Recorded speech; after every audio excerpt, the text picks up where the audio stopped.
Hey guys, CJ. So, what is happening at Furia? It's not looking great, man. What's going on? They recently have announced a string of confusing roster moves that compromise the core of a historically Brazilian organization that has been a location for top Brazilian talent to gather in, a la to Liquid, or at least what one would aspire to Liquid have been historically. And so they are moving away from that. So I guess to just start at the top, after the most recent string of performances, and for my money, by the way, I always thought this Furia team wasn't good and thought they actually overperformed with all of their results in the past year. They announced the benching of Cello. Everyone's like, okay, yeah, figured that was coming. Someone had to go.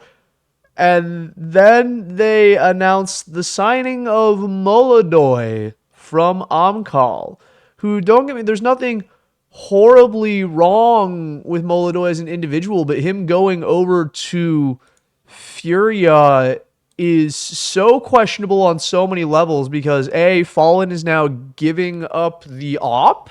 Okay. We just saw how that went for Cadian, which I'll get into in a separate video. But so CjDoesCs's loyalty to Furia being Brazilian all these years now is kind of meaningless because you're going to make him speak another language anyways. So he should have gone to that Liquid roster, and now he could have been a part of what is this current Liquid roster. That he should have done that, I guess. I don't know, man. But so Fallen's going to become an in-game leader that's rifling instead of opping, his historic best form. But okay, whatever. They'll do something to make it work till the end of the major cycle, I guess. And then it comes out that they are benching Skulls, their best player? That's not it, dude. That is not it. And they also announce in his place that Yakindar will stand in. So Furia is now a international roster at this point with Fallen rifle in-game leading Yuri, Quesarado, Molodoy opping, and Yakindar. That is what Furia is. Huh? What? Why? How? Huh?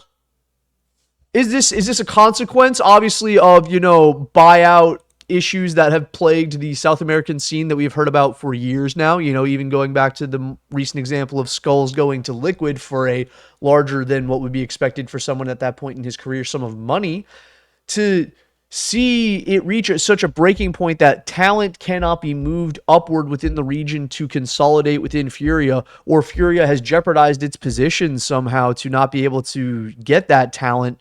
You know, Pain is now the premier South American team, in my opinion. And I've called that, it was going to be MIBR or Pain, I said at the beginning of the year, and it's going to be Pain, even though they've underperformed, because shout out to them, they got DGT for Cowes, because I knew that they were going to, if they were going to remove anyone, it was going to be Cowes, or it was going to be NQZ to make some sort of bastardized Grand Slam Liquid roster by importing, like bringing in Insani or some crazy rifle talent, and everyone just opping by committee, which would be hilarious and awesome, because they could do it.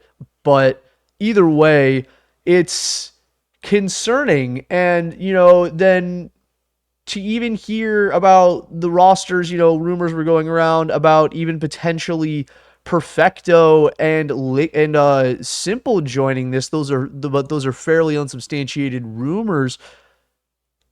It's just concerning to see that a national team that should be the pinnacle for talent within its or within its region start to go international imports because of either local buyouts being too expensive or because they have just underperformed in the past couple of years to not be able to swing it. I don't know, man.